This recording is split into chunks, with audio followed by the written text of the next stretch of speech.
Hi guys, I've got a special treat for you today because we're going to be taking a look at some pieces from Imperial Terrain. These are some really nice pieces that they were gracious enough to provide me with for review purposes, so I am letting you know that, but these are really nice pieces. I really think you're going to love them. So let's just dive right in and take a close look at these pieces. So the first piece I want to look at is the small mechanics shop. Now these are small buildings that can work in just about any type of terrain you've got. They're very universal, and I like that because if you follow me, you'll know that I have typically built Hoth terrain. And while a lot of people are doing desert terrain, it's harder to find stuff that's going to work in an icy world, and these are generic enough that they're going to be kind of neutral as far as the environment that you put them on. They have multiple doors. Now if you'll notice, the top is a little bit loose, and this is for a reason. You see, so you can take the top off and be able to put guys inside and maneuver around. What's really amazing is there's actually detail on the inside of this building. You've got storage lockers, vents, windows on the inside and out. You've also got a ladder built into the side. Now ladders are also written into the rules so that you can just climb up a ladder with one action without having to do the whole clamor and rolling for damage and everything. But there are also little clips here if you want to, just lock it in place a little bit right there, so it'll hold itself pretty well. There also is a lot of flat pieces on the top, so this way you can, potentially land speeders on top. And as we go inside this one, we'll realize that, there was a surprise inside. Lord Vader's in there. But these are really nice. And you can house rule if you want people to be able to go in or out of them. If you want it maybe to be off limits from actually moving around and just have it be a closed door building, you can treat it as such. So I like terrain personally that offers you gameplay mechanics as well as just blocking line of sight and cover, because now we can potentially go inside. You could potentially hide an objective inside a building or on the roof, or instead of it just being out in front. So I like the idea of maybe we're gonna go in here. If you are going to be able to go inside the buildings and you decide that you want to do something like this and go in buildings, you'll have to talk with your opponent about how you want to handle. Suppose there are some snow troopers on top of this building, checking out the air conditioning because they're really good at AC maintenance because they're used to the cold. And we need to move some guys inside. You'll just have to be really careful about taking the lid off. Granted, it holds them just fine as you do your maneuvers inside and then putting this back on top. But these are really nice pieces. I believe both of these are the same. I also really like, you got a little battle damage here on the front, but I also like when ladders are built into terrain too, because that gives you an easy access point. It makes that terrain more than just a boulder or something. It makes it important because now there's one part of that terrain that you want to get access to because you can climb up easier without the risk of damage. As we look at height, I'm going to compare it here to, it doesn't even come up past an ATST, so these are tall enough for a unit to fit fully inside, no problem, without being too tall. So these are, still height 1, easy for people to clamber up to, easy for Luke Skywalker to jump over, and easy for to have some, higher stuff near it to make it contrast. All right, this next piece is the Imperial Forward Outpost, and this thing is amazing just because of how big it is, how majestic it is, and there's so many little hidden details. I'm going to show them to you. First off, if you've ever watched any of my other terrain videos, I tried to build something kind of like this out of foam. Didn't come out halfway as good, so I think I'm getting rid of all my old stuff now. So what I like about this is it's got grooves in here that you can actually raise and lower the door. Now there is nothing for the door to actually hold it in place once it's up, but if you angle it just a little bit, you can get it to stay up just like that. So that is actually really cool. So if you want to designate something here as a control panel, or have a button, or maybe you just decide it's auto sensors, or just have games where it's up and then it's down. There's a whole lot of flexibility on how you can make that impact your actual game. Or maybe you just want to play with the door out, or maybe you do a custom condition that the door is opens up at the beginning of turn 3, and maybe it stays closed the whole time. There's a whole lot of ways that you can take dynamic terrain like this and apply this to your game in a meaningful way, more than just being pieces on the board. That much is really cool. The other thing that's really cool and very fun about something like this is that it is totally modular. Look at all these pieces come off And on the inside, look at the detail on the inside. Look at all this grating and windows for you guys to be able to see through. You know, you guys fit on there just fine. So that is really cool. And you've got, this is a lot of pieces. I've got you know, four straight wall pieces, and they're all actually a little different too, because some of these wall pieces, look on the inside on the ground, you have like different pieces of detail. Like this is how you know this is above and beyond just normal 3D printed terrain, because you've got all these cargo crates in here, and on this one you've got some other smaller crates in there on the ground that just add life and a lived-in feeling to this base, which is really cool. You know, the only downside to that is if you want to paint it, there's a whole lot more detail, and it's going to be a little more time consuming for you to paint, which is not even a bad thing at all. You've got some stuff here. You could paint some symbols on there. If you want to do a First Order or Imperial, you could paint that on there as well. Or maybe something custom. Maybe you'd want to put some Mandalorian stuff on there.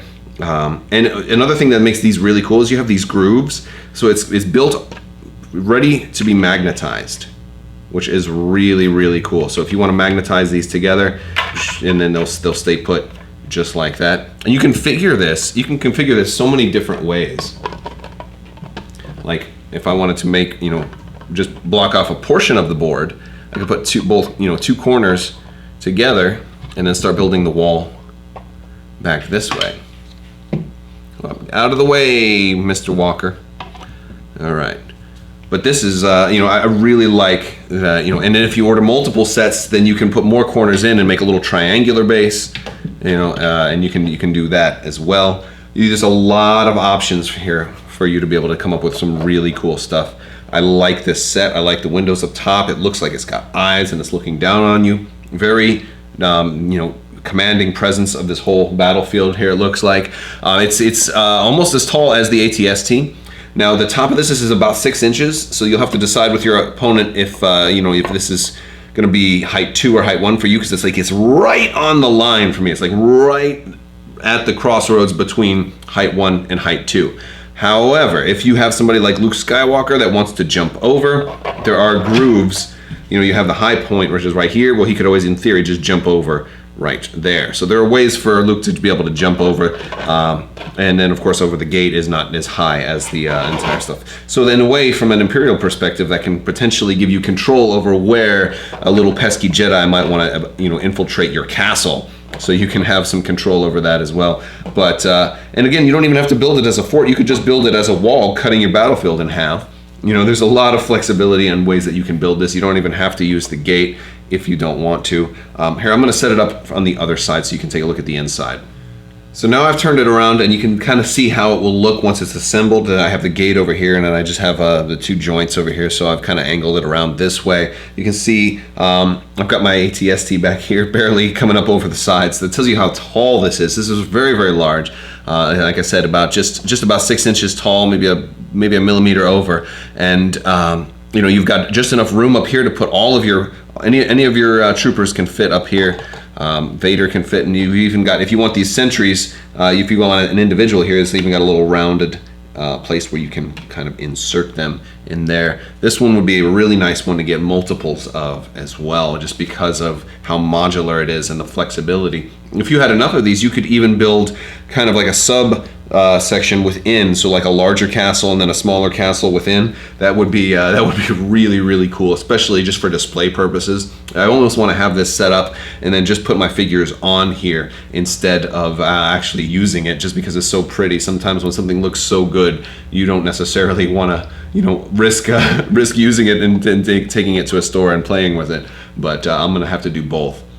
Next up, I have 2 landing pads, and I have these disassembled at first because I just want to show you the amazing detail that's on this before I put it all together, and just so you can really appreciate how much detail there is in here. This is a really, really high amount of detail. I really like this, and it functions a couple of different ways when it comes to the battlefield as well. You've got your kind of Imperial windows here.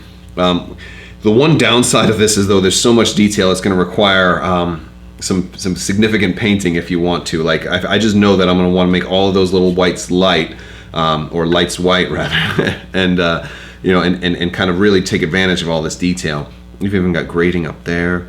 You've got ladders going all the way up, and you've got an elevator as well. And I have 2 of these, and they work together. And so you also have the top piece here, which is really cool. You've got a top and a bottom. And this will actually go on top and fit into right where the ladder goes in, right there.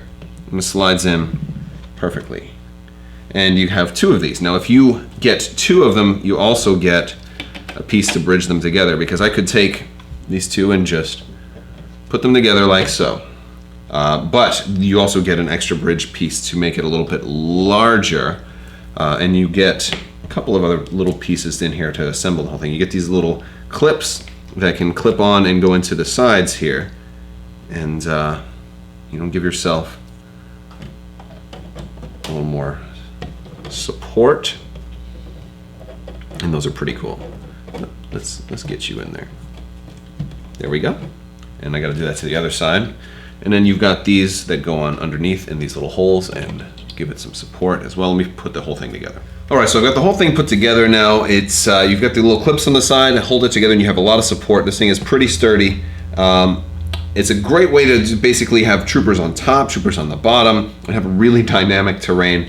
This is pretty tall. If we put our ruler up to it, we'll see that this is about, I have it upside down there. There we go. But this is about 7.5 inches tall, and so that makes it height 2, which is important for a couple of reasons. For one, Luke can't jump up here.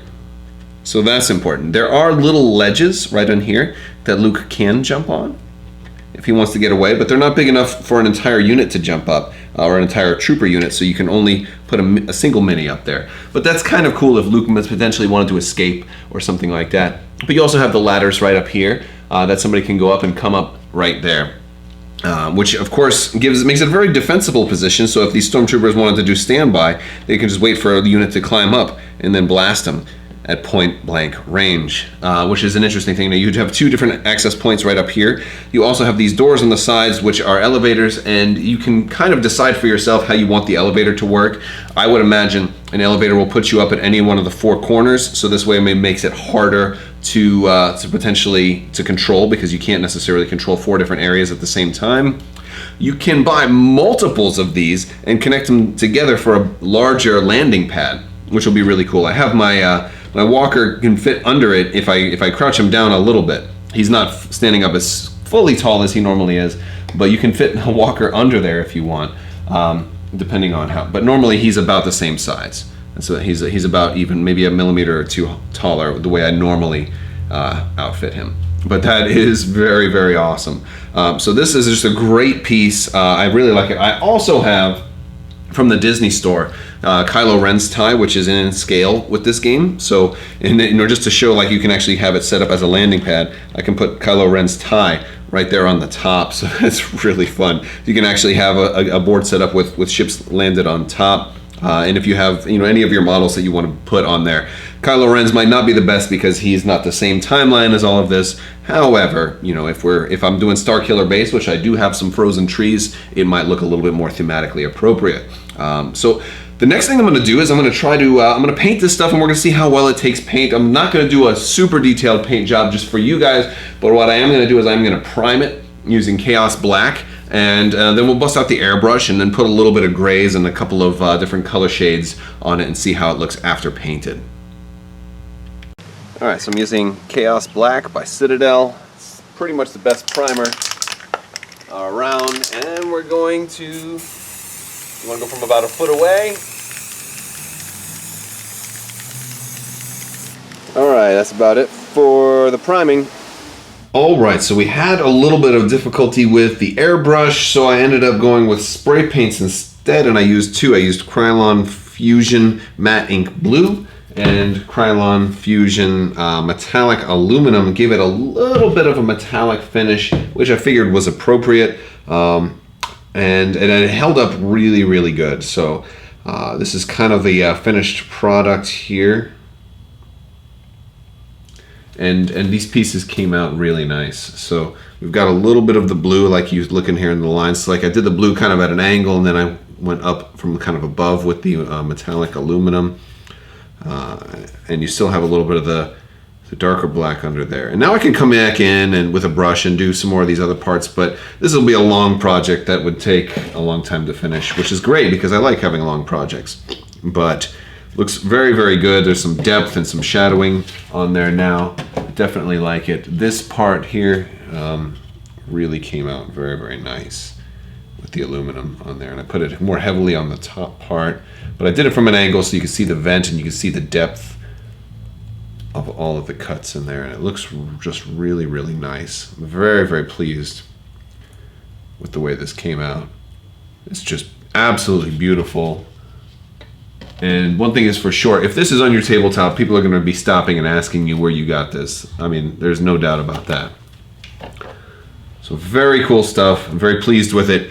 So if you want to know where you can get this, imperialterrain.com. I'll put a link down in the description below. They have STL files, and you can also order printed pieces as well. They have all kinds of bundles and deals. If you are in Orlando, you can actually stop by Mini Duels, and I'll put a link to them down in the description below as well, because they have some of this there as well. So make sure you check them out.